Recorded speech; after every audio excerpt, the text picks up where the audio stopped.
Penser à la mort peut provoquer des symptômes physiques similaires à ceux d'une crise de panique tels qu'une accélération de la respiration ou de palpitations. Soigner l'angoisse de la mort est possible en adoptant quelques habitudes. La peur quand on pense à la mort peut être maladive.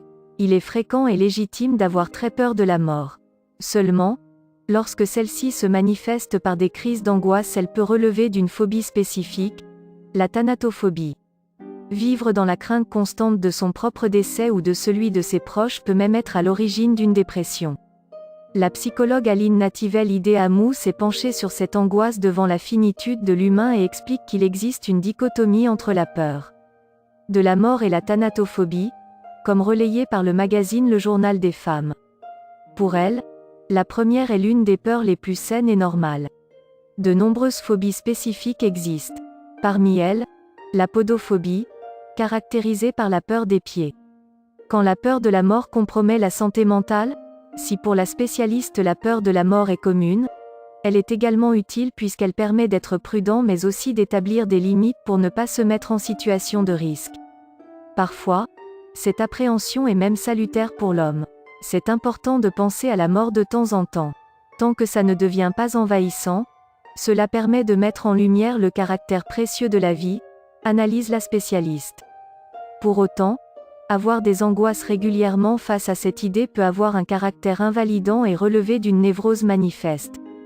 Parfois, elle peut être à l'origine d'une anxiété incontrôlable d'une personne qui se trouve face à un objet ou une situation liée à la mort. L'experte explique que cela peut concerner à la fois son propre décès mais aussi celui d'un être cher.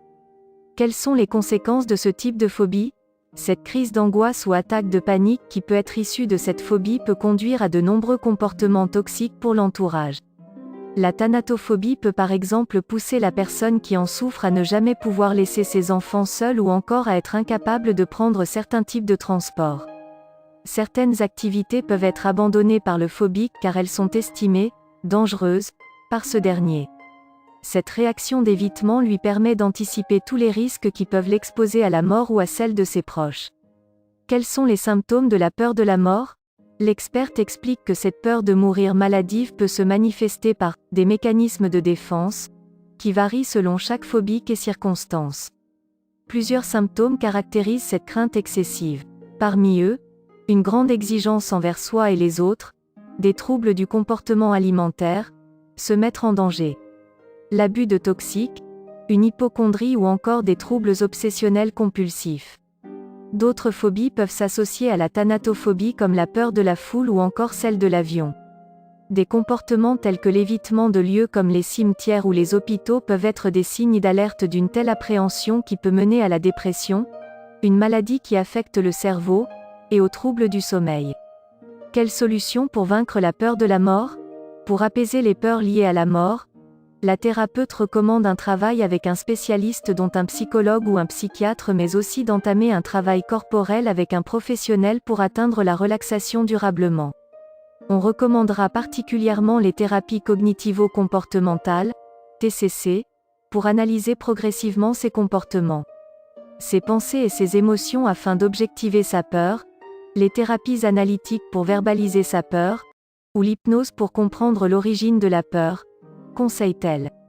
Parfois, ces démarches peuvent accompagner la prise d'un traitement médicamenteux, qui peut prévenir les crises d'angoisse. Aline Nativel-Idéamou s'appuie sur les travaux du psychiatre Irving Yalom qui s'appuie sur les ouvrages des grands philosophes sur la mort. Pour le médecin, imaginer son enterrement en détail permet d'affronter cette peur intense et de le banaliser. La thérapeute explique que cet exercice permet de savoir ce qui nous fait le plus peur lors de cet événement. Est-ce de voir que l'on manque à ses proches ? Est-ce de voir qui sera présent le jour des obsèques ? Que vont-ils penser de moi et retenir de mon existence ? Est-ce que j'aurai l'impression d'avoir des regrets ? Cite-t-elle comme interrogation.